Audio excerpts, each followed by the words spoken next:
Bonjour, donc je m'appelle Jacques Luisor, je suis responsable du pôle amélioration variétale à l'Institut technique tropical. Donc aujourd'hui nous sommes ici à Saint-François, donc sur un essai sur différentes variétés de tomates.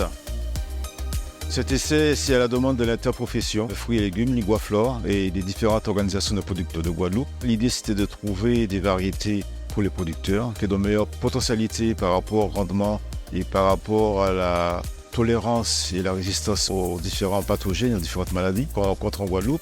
Et puis c'est de répondre aussi à la question d'aujourd'hui, c'est l'autonomie alimentaire. Donc c'est de pouvoir permettre d'avoir des variétés de tomates qui puissent avoir des rendements corrects pour le producteur, qui puissent aussi être adaptées à la problématique du changement climatique.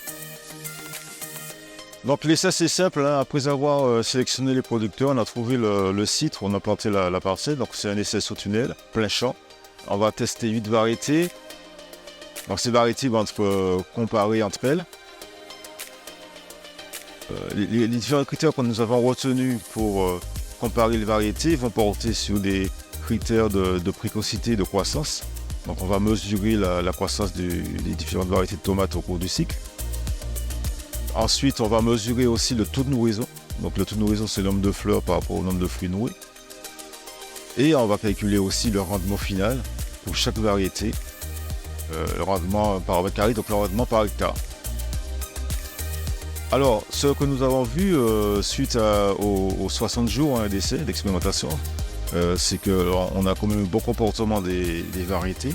Alors, on a eu quand même un souci, c'est qu'on a vu l'apparition de virus, de virose.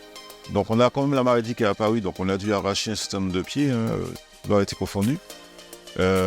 Cependant, on constate quand même au niveau rendement que la Lightmaster, elle a quand même un bon potentiel de rendement malgré l'apparition de la maladie, comparativement à la cymbale. On observe aussi que pour les variétés allongées, on a quand même l'Achillidée qui a un bon comportement et un bon rendement.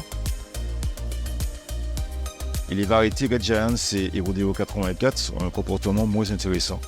Donc ce n'est pas des variétés que nous allons reconduire sur les essais futurs que nous allons mener. Alors au niveau perspective, par rapport aux résultats que nous avons obtenus qui étaient quand même intéressants, suite à la visite technique, on a vu que pas mal de producteurs étaient intéressés. On a mis en place un cahier des charges justement avec une itinéraire technique optimisée pour améliorer les résultats, notamment par rapport au rendement. On a aussi amélioré la technique de suivi floraison par rapport au nombre de fruits nourris, par rapport au nombre de fleurs femelles sorties. Donc ça c'est des choses que nous allons mettre en place sur le prochain essai, qui se fera à Basse-Terre, donc c'est pour avoir aussi un effet miroir. Alors par rapport aux variétés, sur le prochain essai, on en a gardé certaines qui ont eu un bon comportement, on en a éliminé d'autres, et puis on en a rajouté de nouvelles qui n'ont pas encore de nom, qui ne sont pas encore connues, pour pouvoir les tester dans un essai comparatif. Pour avoir plus de résultats, plus d'infos sur les résultats de l'essai, dans le détail, donc vous pouvez aller sur le site de l'IT2, www.it2.fr, pour avoir la fiche technique détaillée de ces résultats, et également aller sur la newsletter de l'IT2.